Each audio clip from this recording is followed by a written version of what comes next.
Hi and welcome back to David Pattinson's Accused Friends. Today I want to do a video about an individual called Kat Kingsley, who has been in the news, first appeared in the news in mid-September, and it's a young woman who was talking about receiving messages from a guy who'd taken her number through the NHS Track and Trace disclosures that are left by British citizens when they go into a public venue. And I've been totally against all this from day one because I think it violates British citizens' rights to unlawful searches and seizures without probable cause.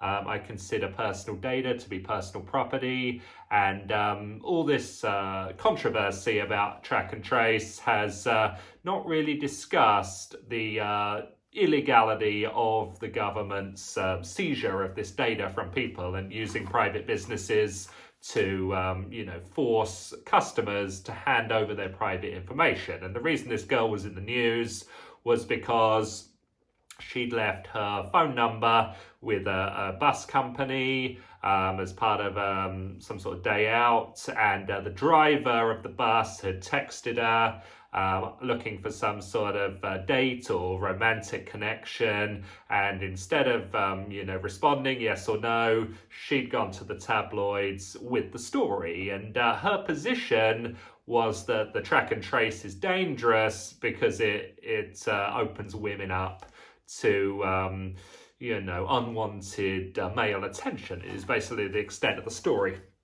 Anyway, the reason I'm bringing this up is because I met this girl back at the start of March, and she said that she had moved from Cornwall to Berkshire, where I live, and I just met her in a bar very, very briefly. She just introduced herself to me perfectly politely, and she said that she'd moved to this area to work for Ross Kemp of EastEnders fame, and she was a nanny to his kids. And I don't know if that's true or not true, but that's what she told me. Anyway, she's now appearing in the news, speaking out against track and trace. And while I agree totally with anyone who speaks out with track and trace, she has a different position to me. Her position, and she's starting this online petition, is that not that track and trace is unlawful, but that leaving people's phone numbers on pieces of paper opens women up to unwanted male attention. What is never included in all these sort of women are vulnerable stories is if men are opened up to unwanted attention, that's never mentioned. But also, it's always implied that the man who approaches the woman, the unwanted attention, is an unattractive guy, or a guy that the woman is not attracted to. Like Kat was not attracted to the bus driver. But of course, if the women are attracted to the guy, then it's no problem. If Kat was attracted to the bus driver, would she have said, hey, look, you could be the man of my dreams, you could be husband material, but because you contacted me through track and trace, this relationship's not going anywhere? No, women always say, hey, the way you contacted me, although it's not the purest form, I'm going to push that aside, and then we can commence the romantic relationship. We can see where it goes. And this is the big argument against all this Me Too nonsense. Women who receive unwanted male attention in the workplace, that's a Me Too offence. That guy gets fired. But if it's wanted male attention, if it's welcomed male attention, even if the guy has contacted the woman during working hours or at the office or whatever, then it's no problem. So it's a total blatant double standard.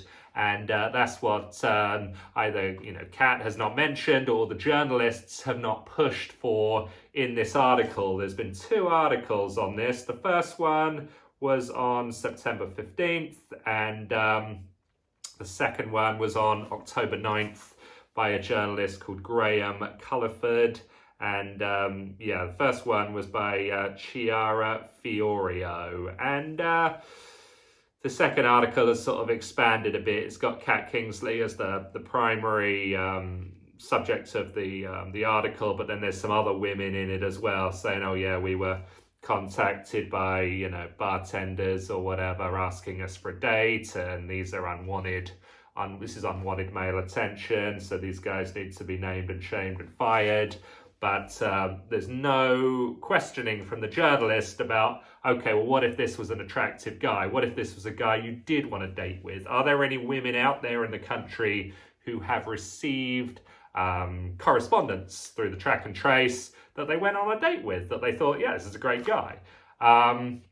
So there is a double standard there. However, why are we firing the guys that are contacting the women through track and trace rather than the architects of track and trace? Why aren't we firing Hancock? If there was no track and trace, there would be no unwelcome male attention through the track and trace. Why aren't we firing the NHS? I mean, it was because of the NHS that we had to do the lockdown, wasn't it? We had to protect the NHS, we had to save the NHS, we had to do the clapathon for the NHS, because the NHS was not geared up enough to cope with the expected illnesses and deaths from the coronavirus. Whereas the Swedish NHS, why weren't we clapping for them? Their NHS had no problem coping with the coronavirus. You know, so we're clapping our NHS, even though it had caused our economy to crash and for us all to be unlawfully detained in our homes. But yet the Swedish NHS, you know, had allowed the Sweden economy to continue to function, Swedish civil liberties to continue to be exercised. You know, we should be clapping the Swedish NHS. Why are we doing that? And so the final point I want to make on the Kat Kingsley story is the fact that she said she was so shocked when she received this message from the bus driver, and she was staring at it for 10 minutes and she was shaking and all this kind of stuff. And, you know, it struck me as a bit of a strange comment because, you know, so many of these young women these days have Instagram. They're constantly receiving messages from men who slide into their DMs. So if women are receiving all these messages through Instagram, why are they shocked when they receive a message through text where someone's got their number through track and trace? So I looked up to see if Kat's got Instagram. She has. She's also got an OnlyFans page. You know, I don't know what's on it. I think it's £13 to sign up. You're welcome to sign up and check it out.